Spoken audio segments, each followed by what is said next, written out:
저와 저희 아내는 이번 휴가 때에 샌디에고를 다녀왔습니다. 처음 가는 도시에서 모든 것이 낯설었습니다. 그런데 몇 차례 양식을 먹으니 한국 음식을 먹고 싶었어요. 그래서 이제 찾아갔습니다. 가서 점심을 한국 음식 잘 먹고 나오는 길에 한국 마켓이 어디냐 물어봤어요. 왜냐하면 저희가 묵었던 숙소가 무엇을 요리를 할 수 있는 그런 숙소였기 때문에 우리가 무엇을 사다가 좀 만들어 먹으면 좋겠다 해서 한국 마켓을 찾게 되었습니다. 가르쳐 줬는데요, 너무 더운 거예요, 날씨가. 그래서 글로 가면서 그냥 숙소로 갈까, 이게 생각만큼 빨리 나오지 않고, 그리고 뭐 여기에 마켓이 있어봤자 뭐 크겠나, 그러니까는 딱 고지에서 누르기만 하면 오는 그런 택시를 타고 가야 되겠다라는 생각을 하다가 그래도 이제 가봅시다 하면서 갔어요. 갔는데 거기에 자이언, 시온이라는 딱 입간판에 그런 그 마켓이 있는 거예요. 겉으로 볼 때 작지는 않네 하고선 그 문으로 싹 들어갔거든요. 근데 오른쪽 왼쪽에 쫙 얼마나 큰지 몰라요. 그래가지고 거기 가서 사자 신라면 사고 햇반 사고 뭐 김 사고 김치 사고 하여튼 저 참외도 있어요. 하여튼 여러 가지 사가지고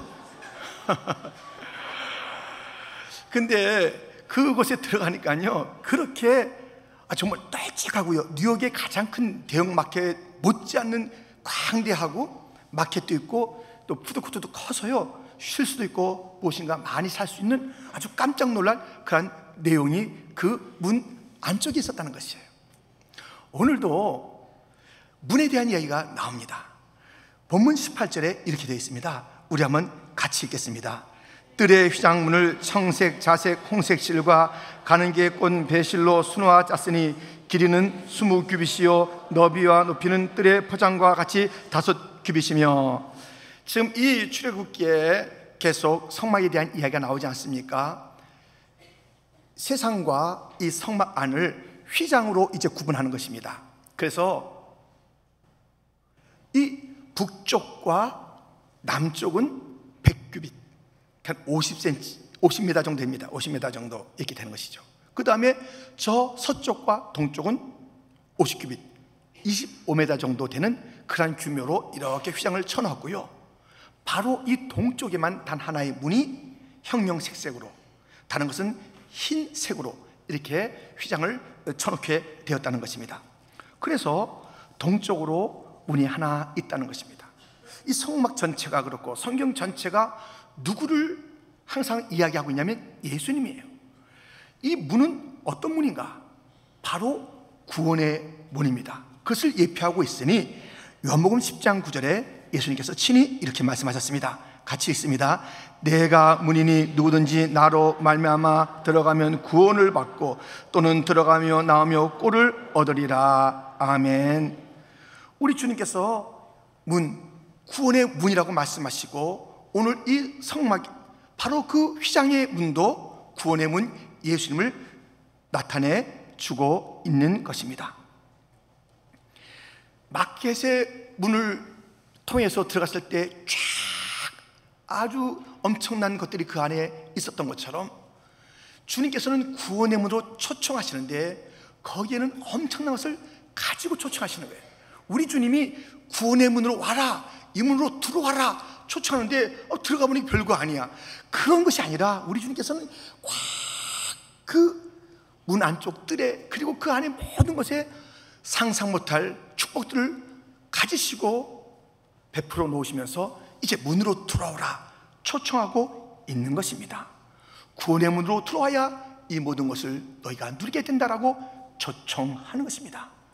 그런데요, 이 구원의 문이 열려 있는데 그것이 항상 열려 있는 것은 아닙니다.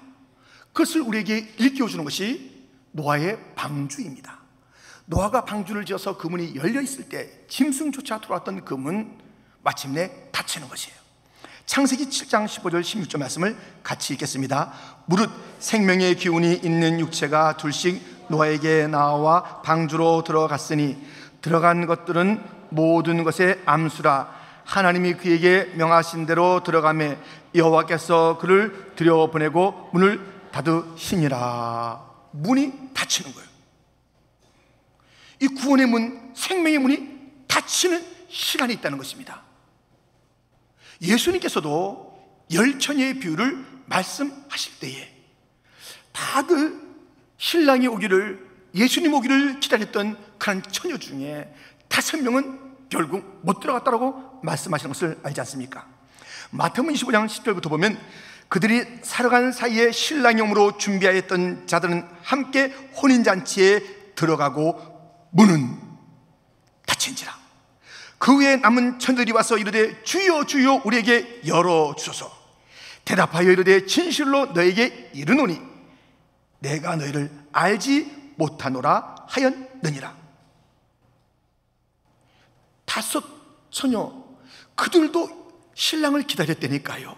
예수님 기다렸는데 제대로 준비하지 못하다가 무슨 기회가 있겠지, 또 뭐 내일 좀 준비하면 되겠지, 아직은 아닐 거야 하다가 문이 덜컥 닫힌 거예요.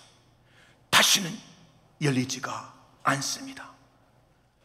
여러분, 내 삶이 뭔가 미루는 습관이 있는 것 아닙니까? 무엇인가 좀 미안하다라는 말을 해야 될 텐데 전화를 들었다 놨다 들었다 놨다 하다가 안 하는 거예요. 기회를 놓치는 자가 있어요. 무엇인가 격려 칭찬도 라이트 타임이 있어요. 그 때가 있어요. 근데 그거 놓치고 나면 좀 이제 효과가 별로 없잖아요. 사랑, 이 빨리 고백해야 되는데 고백하지 않다가는 갑돌이와 갑순이가 되는 거예요. 아이고, 미리 좀 고백할 걸. 다 끝나고 난 다음에 아쉬워하는 거예요. 모든 것이 다 때가 있습니다. 기회가 있는데 내가 다음 해에 봉사해야지. 2019년부터는 충성 NO!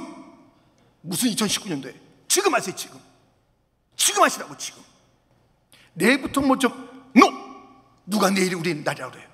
누가 내년이 우리의 해라고 그래요? 마귀가 자꾸만 미루게 하는 것이에요. 지금이 중요한 것이에요. 더더군다나 이 구원의 문제는 미룰 일이 아니에요. 지금입니다. 고린도후서 6장 2절 이런 말씀이 있는데 이 유명한 말씀을 같이 읽겠습니다. 보라, 지금은 은혜 받을 만한 때요, 보라, 지금은 구원의 날이로다. 지금이 은혜의 날, 지금이 구원의 때예요. 미뤄서는 안 되는 것이에요. 여러분들 구원의 문으로 주님께서 초청하시는데 다 그 초청받아서 들어갔습니까? 아멘. 그런데요, 이게 우리가 좀 잘 생각해야 되는 게 이 50%나 그 영적인 얘기를 하고 또 직접적으로 신랑 주님을 기다리고 있다고 하는 그들이 50%나 못 들어갔어요. 제대로 준비를 안 한 거예요. 미루는 거예요. 이게 교회 나왔다고 해서 안심할 일이 아니라니까요. 교회라는 여기에는 반드시 쭉정이도 있고 염소도 있고 결국 이 미련한 5 처녀 같은 자들도 있다는 것이에요. 말하기는 오늘 이 예배, 상부 예배 참여한 모든 성도들 가운데 한 사람도 미련한 처녀가 돼서 문이 닫힌 다음에 문 열어주세요, 모든 것이 다 닫힌 다음에 애타는 자가 아무도 없기를, 모두가 다 지금 구원의 확신과 믿음으로 주님 그 구원의 문 안에 다 들어간 자가 되기를 주님의 이름으로 축원드립니다. 주님께서 이렇게 구원의 문을 참으로 열어놓고 오라 하시는데 말씀드린 것처럼 그 뜰에 놀라운 것이 있다니까요. 그리고 뜰뿐만 아니라 거기에 성소와 지성소가 있는데 엄청난 축복들이 거기에 있다니까요. 이것은 이 휘장 밖 세상에서는 절대로 볼 수도 생각도 못했던 놀라운 것들이 그 안에 있다는 것입니다. 수많은 축복들이 그 뜰 휘장 안쪽에, 문 안쪽에 있습니다만 오늘은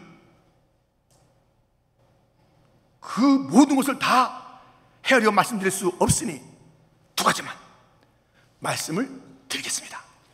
무엇이 그 뜰에 있기에 주님께서는 오라 문을 통하여 들어오라 하시는 것입니까? 첫째, 용서의 축복이 거기에 있는 것입니다. 우리가 아는 대로 동쪽에 있는 유일한 문을 통해서 들어가면 맨 처음에 보이는 것이 번제단입니다. 번제단. 오늘 본문에도 이야기가 나오죠. 1절입니다. 같이 읽겠습니다. 그가 또 조각목으로 번제단을 만들었으니 길이는 5규빗이요 너비도 5규빗이라 네모가 반듯하고 높이는 3규빗이며. 번제단이 번제단. 이 번제단은 아시잖아요. 짐승을 불에 태우는 것이죠. 백성들의 죄를 정한 짐승들을 태우는 것이에요. 그래서 죄 용서함을 받는 것이 번제단, 속죄단인 것입니다.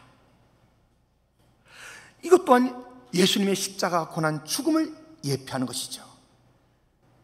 그 인생들이 이 죄를 짓고, 이 죄의 문제는 미안합니다, I'm sorry 이렇게 해서 되는 일이 아니잖아요. 우리 인생의 죄라는 것은 원죄가 있고요, 자범죄가 있는 것이에요. 이 죄가 얼마나 흉악한지 몰라요. 죄값이 엄청난 것이에요. 갚아야 되는 것이에요. 여러분, 이것을 한번 보세요. 3, 2. It's a stunning moment caught on camera. 16-year-old Jordan Holgerson pushed off a Washington State bridge into the river below. Just moments before, Holgerson appeared scared. She says she initially planned to jump but had second thoughts. 2, 1, go! Go! Wait, just go? Just go! Off camera, her friend, 18-year-old Taylor Smith, repeatedly urged her to go. Jordan, I'm gonna push you. No.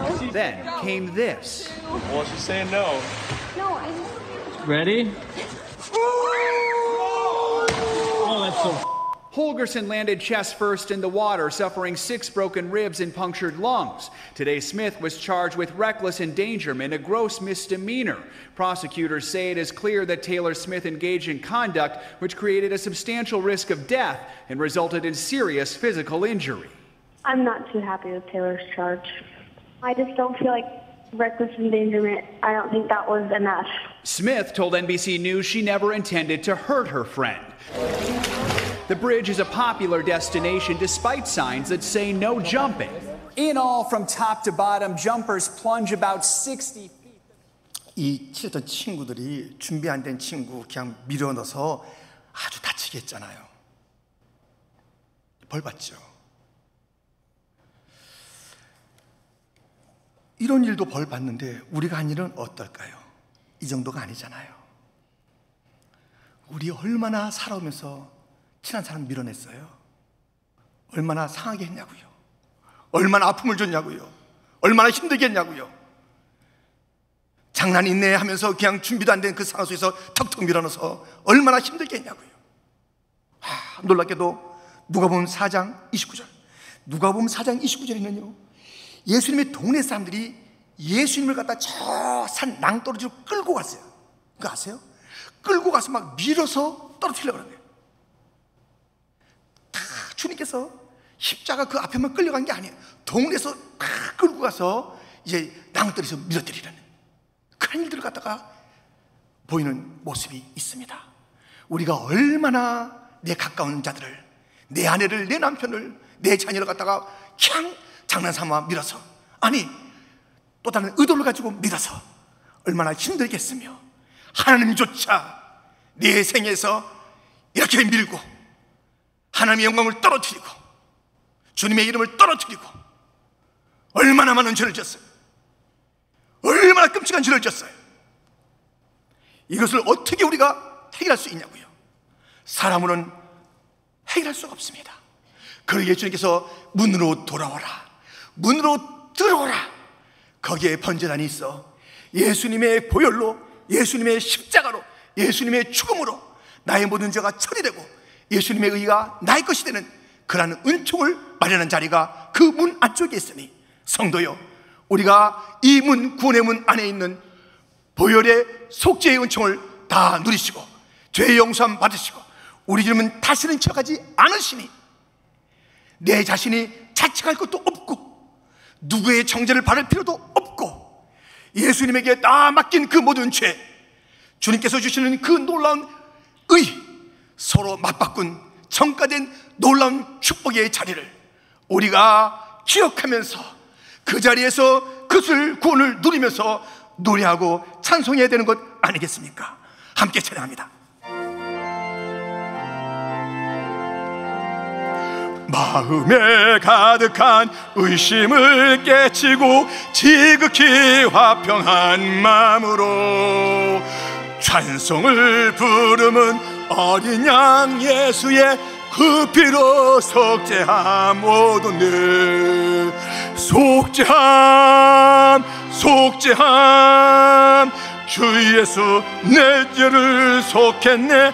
할렐루야 소리를 합하여 함께 찬송하세.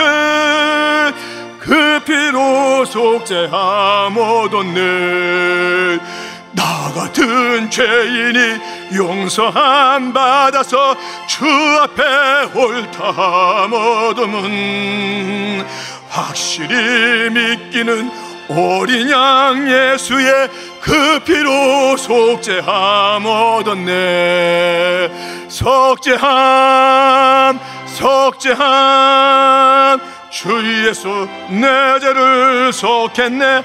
할렐루야 소리를 합하여 함께 찬송하세. 그 피로 속죄함 얻었네.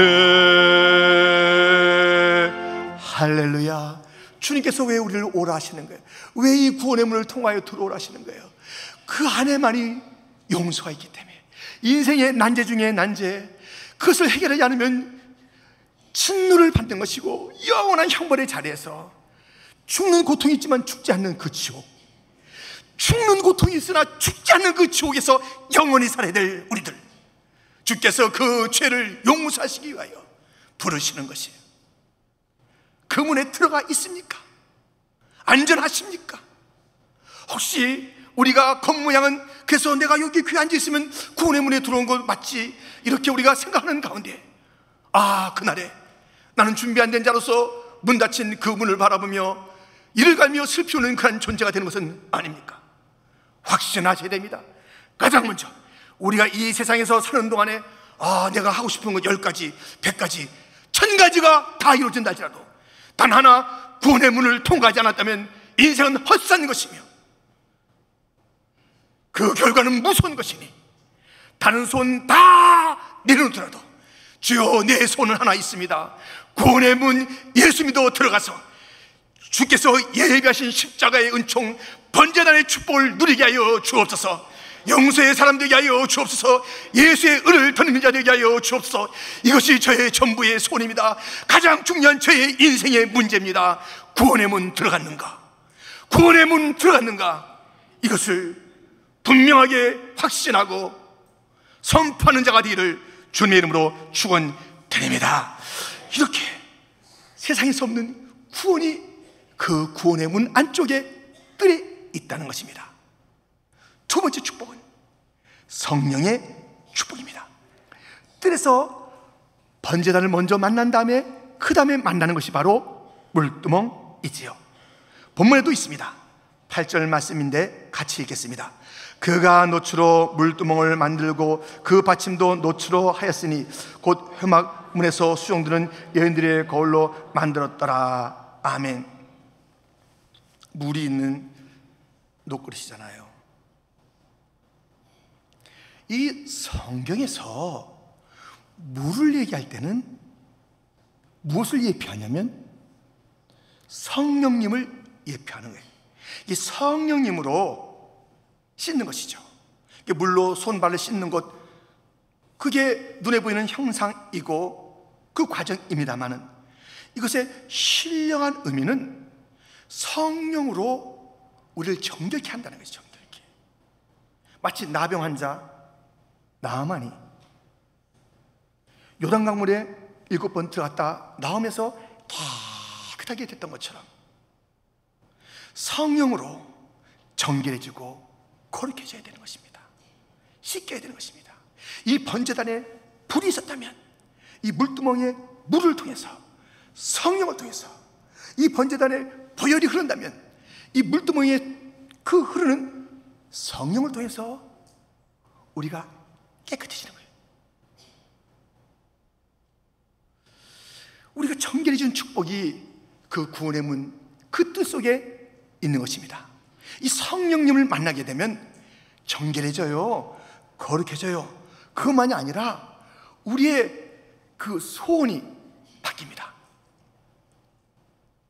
성경에서 인생의 가장 중요한 자리를 이야기하고 그 무엇인가 출발하는 자리를 얘기할 때 배를 얘기해요. 들어보세요. 빌립보서 3장 19절에 그들의 마침은 멸망이요 그들의 신은 배요 그 영광은 그들의 부끄러움에 있고 땅의 일을 생각하는 자라. 이 멸망받을 자들의 삶의 특징은 이 배가 신이에요. 뭔가 자꾸 이 배에 채우는 것이죠. 이 탐욕의 근원이에요. 탐욕의 근원이 배. 이들은 뭐예요? 땅을 생각하는 자들이라는 것이에요. 그래서 항상 거기서 나오는 것은 탐욕이에요. 더 내놓지 못하겠어? 더 내가 가져야 되는데, 더 내가 거기서 갔다가 막 내가 차지하고 먹어야 되는데 하는 이 배가 무서운 그런 타락한 인간의 모든 탐욕의 출발점이에요. 성령을 받으면 이 배가 수술돼요. 배가 수술된다니까요. 그래서 요한복음 7장 38절 39절인데요 같이 읽겠습니다. 나를 믿는 자는 성경의 이름과 같이 그 배에서 생수의 강이 흘러나오리라 하시니 이는 그를 믿는 자들이 받을 성령을 가리켜 말씀하신 것이라. 예수께서 아직 영광을 받지 않으셨으므로 성령이 아직 그들에게 계시지 아니하시더라. 아멘. 이 배가 수술된다니까요. 이 탐욕을 지향했고 욕심을 드러냈던 이 배가 성령이 막 흘러나는 그런 배가 되는 거예요. 그 사람을 만나게 되면 그 정결해지고 거룩해진 깨끗함이 그에 있을 뿐만 아니라 말하는 것이 탐욕이 없어요. 탐욕이 자기 중심이 아니에요. 바울이 주님 만나기 전에, 성령 받기 전에는 얼마나 자기 중심이었습니까? 뭐 하나님의 일을 하는 것 같지만 종교적인 일이었고 자기의 의를 드러내는 그런 일이었죠. 그런데 주님 만나고 성령 받고 난 다음에 그는 정말 소원이 주님의 주님, 복음이에요. 복음. 그가 소원이 달라졌어요. 내가 아니요, 항상 내가 아니요 그리스도라, 내가 아니요 그리스도라. 성령께서 오셔서 하시는 가장 중요한 일인 예수 그리스도를 드러내는 그 일들을 갖다가 하는 거예요. 이 배에서부터 소원이 달라요. 베드로도 성령 받기 전에는 그냥 뭘 하는 것도 하는 거 보면은 자기 좀 인기를 얻으려고, 자기 뭐 좀 이렇게 해보려고, 이런 것이 얼마나 많았어요. 그런데 성령 충만 받고 나서는 그가 달라진 거예요. 오직 주님 담대하게 십자가를 증거하는 그런 자로 변화되는 것이에요. 성령, 이 물두멍은 그 사람을 깨끗하게, 그리고 그의 소원을 놀랍게 바꾸는 것이에요. 그리고요, 그 삶이, 이 성령의 사람은요 다른 자들에게 아주 복이 돼요. 선한 영향력을 끼칩니다. 모든 성령이 임한 자들이 그러한 열매를 가졌습니다만 그 중에 요셉을 보세요. 창세기 49장 22절 요셉은 무성한 가지 곧 샘 곁에 무성한 가지라 그 가지가 담을 넘어도다. 샘 곁에 무성한 가지, 성령의 잇된 자예요. 성령의 들어간 자예요. 성령의 사람이에요. 그랬더니 그가 많은 열매를 맺으면서 그것이 자기 혼자 따먹는 것이 아니라 다른 자들이 함께 먹을 수 있도록 하는 그런 자가 된 것이에요. 그가 애굽에서 거의 왕 같은 자가 된 거예요. 왕노릇인 왕노릇. 어떻게 해요? 성령이 임했기 때문에 그런 것이에요.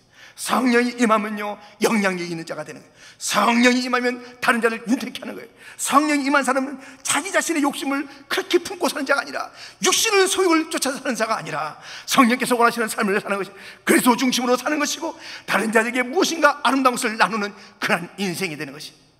에스겔 47장에 보면 성령의 사람이 발목에, 무릎에, 허리에 능히 헤엄치 못할 큰 성령의 충만한 사람은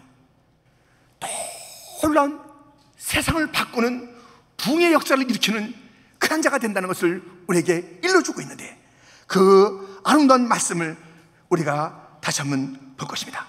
에스겔 47장 9절부터 보면 이 강물이 이르는 곳마다 번성하는 모든 생물이 살고 또 고기가 심히 많으리니 이 물이 흘러 들어감으로 바닷물이 되살아나겠고 이 강이 이르는 각처에 모든 것이 살 것이며 또 이 강가에 어부가 설 것이니 엔게디에서부터 에네글라임까지 그물 치는 곳이 될 것이라.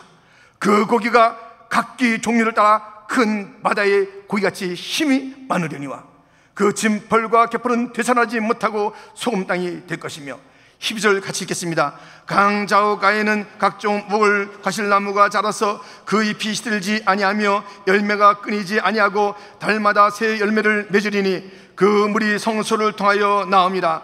그 열매는 먹을만하고 그 잎 사이는 약재료가 되리라. 아멘. 이 성령의 사람이에요. 성령의 사람.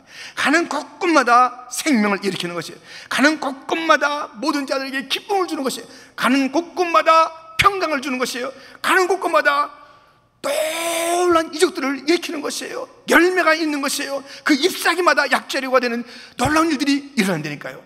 이 성령의 사람이 되는 성령의 사람. 주님께서 왜 우리를 초청했어요? 용서해주고. 왜 초청했어요? 성령 받아서 성령과 동행하는 자가 되게 하시는 거예요. 우리의 더러웠던 것들이 영들이 깨끗해지고 우리의 소원들이 달라지게 만들고 우리가 그 살던 삶의 방식이 달라지게 남을 위하는 자가 되는 것이고, 왕노릇하지만 그 왕노릇하는 것이 자기 중심의 왕노릇이 아니라 그 자리를 섬김의 자리로, 지도자의 자리를 섬김의 자리로 여기면서 다른 자를 힘들게 하는 것이고, 가는 곳곳마다 부흥을 일으키는 그런 일들을. 그래서 우리가 이 성령의 사람, 그래서 구원의 문을 통과해서 십자가의 은총을 누리고 성령을 받은 자들의 특징을 보세요. 그 부서에서 반드시 그 부서는 살아나요. 그 가는데 아무런 영향력이 없다. 그건 놀라운 일이에요. 그 사람이 그 부서에 가는데 아무도 안 놀래요. 아무도 더 기쁨이 더 배가 되지 않아요. 오히려 근심이 되는 경우가 있어요. 오히려 침이 되는 경우가 있어요. 성도요, 뭐가 잘못된 거예요? 지금 뭐가 잘못된 거예요? 내가 나라는 그곳에 내 식구들이 기뻐하지 않아요. 그냥 여전히 누군가 밀치는 것 같아요. 누군가를 갖다 그냥 낭떠러지에 떨어뜨리는 거예요. 고소하지? 아이고 하면서 밀어뜨리는 글들이 있는 거예요. 그래서 그 사람은 너무 싫어해요. 어머니 저 사람이 날 어떻게 해야 할까? 나 또 다쳐, 나 부러져. 이런 일들을 갖다가 또 할까 봐. 이 성령 사람 아니잖아요. 성령의 사람은, 구원의 물 통과한 사람은 물두멍 성령의 적신자들이고 성령에 적셔져서 성소와 지성소로 깊이 들어간 자입니다. 지금은 이 성소도 열리고 지성소도 열리고, 그래서 놀라운 주님의 임재가 모든 성령의 사람들에게 것이 됐고, 놀라운 주의 영광스러운 그 자리에 함께하는 것이 바로 성령의 사람, 약속한 성령의 사람. 얼마나 많은 약속이 있습니까? 얼마나 많은 약속이 있습니까? 구약에서 약속을 2개 했네요. 하나는 뭐예요? 성령이 오리라. 성령이 오리라. 또 하나는 뭐예요? 예수님이 오리라. 예수님이 오셨고 예수님께서 마침내 또한 성령을 부어줘서 약속의 그 모든 성취가 있은 그런 모든 시대에 우리가 살고 있는데, 여전히 성령 충만 받지 못하고 있어요. 여전히 내 배만 채우는 그런 삶을 살고 있어요. 여전히 삶의 방향이 나 중심이에요. 여전히 모든 것은 열매는 나한테 다 갖고 와야지, 남의 것을 뺏어올지언정 왜 내가 나누는 거야? 내가 왜 수고스럽게 왜 열방을 향해 가는 거야? 내가 왜 다민족을 향해서 가는 거야? 여기가 좋은데, 이것이 편한데 귀찮아, 여기야 머물러 있는 것이 아니라 점점점 더 깊은 데로 들어가고 더 놀라운 역사를 이루는 그런 자가 되는 것이 바로 구원의 문을 통과한 자들의 하나님께서 주시는 축복입니다. 성령의 사람이 되는 것, 성령과 동행하는 것, 이것보다 더 큰 축복이 어디 있어요?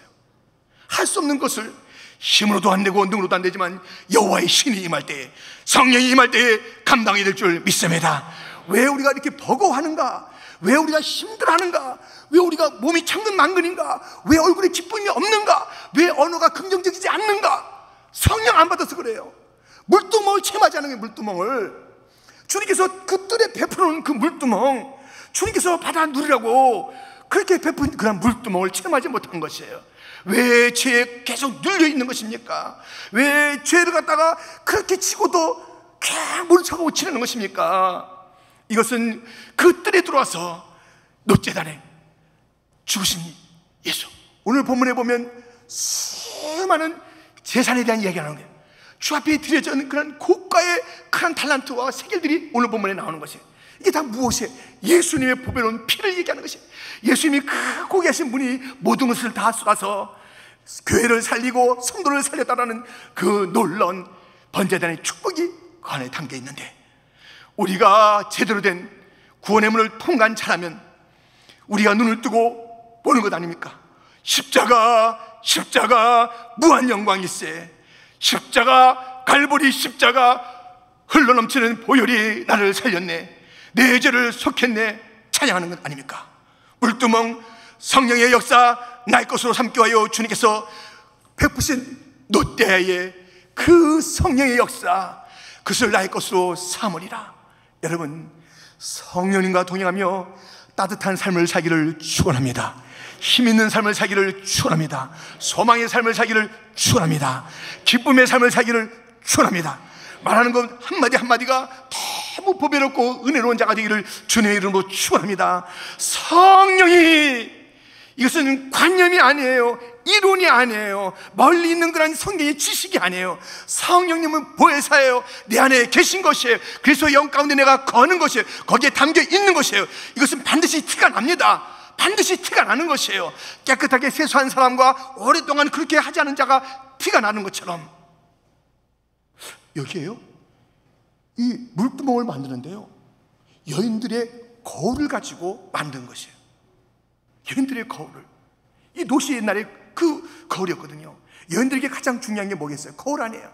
근데 가장 중요한, 밥은 안 먹어도 이 거울은 보시는 분들이 많습니다. 하여튼 이 거울이 중요한데요, 이것을 다 갖다 바친 거예요. 이 세상적인 것을, 이게 중요한 게 아니라는 거예요. 이 성령의 역사를 이루는데 거기에 자기 삶을 드린 아름다운 여인들, 성전의 여인들이 오늘 본문에 있는 것이, 세상의 것을 꾸미는 데는 우리가 시간을 많이 보내는데 아니라는 것이, 거울을 다 내놓고 성령의 역사로 내 지장을 하리라, 내 심령을 새롭게 하리라, 내가 성령의 사람의 그 아름다움을 가지리라, 성령의 모든 것을 맡긴 모습을 보게 됩니다. 성도인데 우리가 뭐 지장하는 시간은 많이 걸리는데 기도의 시간은 너무 없는 거예요. 우리가 하루에도 1시간, 2시간은 무엇인가 꾸미는데 많은 보내는 시간은 보내는데, 내 영혼을 위하여 주 앞에 무릎 꿇고 성령이여 성령이여 임하여 주옵소서 하는 여성들이, 또한 그렇게 살아가는 그 남자들이 너무나도 적은 시대에 살고 있는 것입니다. 성령의 역사를 강구하여 부흥의 일들을 일으키는 그러한 교회가 너무나도 정말 찾기 힘든 이러한 시대에 살고 있는 것입니다. 성령이여 임하여 주옵소서. 지난 주간에도 박영규 목사님께서 설교하신 것을 제가 인터넷으로 다 봤어요. 그런데 우리 교회에서 말씀하시는 거예요. 저 1907년에 평양의 장대현교회 그 역사는 성령의 역사다. 성령이 임했을 때 부흥이 일어났다. 성령이 임하여 부흥이 나타나게 될 줄 믿습니다. 성령 받아야 그 인생이 달라지게 될 줄 믿습니다. 이것은 구원의 문 안쪽에 뜰에 있는 것이니 누구든지 마시게 되는 것이고 누구든지 누리는 것이에요. 성령 충만 저 목사님의 것이고 성령 충만은 저 다른 사람의 것이 아니라 나의 것으로 삼아야 돼. 이 신약에는 성령이 누구든지, 남자나 여자나 주인이나 종이나 나이가 적으나 많으나 누구든지 얼마든지 부르짖으면 성령이 임하게 될 줄 믿습니다. 구원받고도 성령이 충만이 없는 것은 우리가 문제. 구약에서는 이 성령이 임할 때 사사들에게 임했고 다윗에게 임했고 왕에게 임했고 드문드문 서지에게 임했고 다 임한 게 아니에요. 그러나 약속의 성령이 신약 때에 왔을 때는 모든 자들에게, 자녀들은 예언할 것이요 청년들은 환상을 보고 아비들은 꿈을 꾸리라, 모두에게 부어지는 것이 바로 이 성령인 줄 믿습니다. 성령 충만 안 받는 것은, 그것은 무엇인가 지금 잘못되어 있는 것이에요. 가면서 삶을 바꾸고 세상을 바꾸고 직장을 바꾸고 사업토를 바꾸는 그런 능력이 없다는 것은 무엇인가 잘못된 것이에요.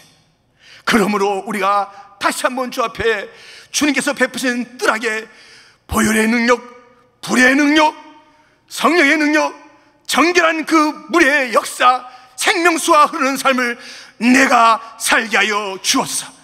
그 놀라운 축복을 다 누리시는 성도가 되기를 축원합니다. 하나님 아버지 감사합니다.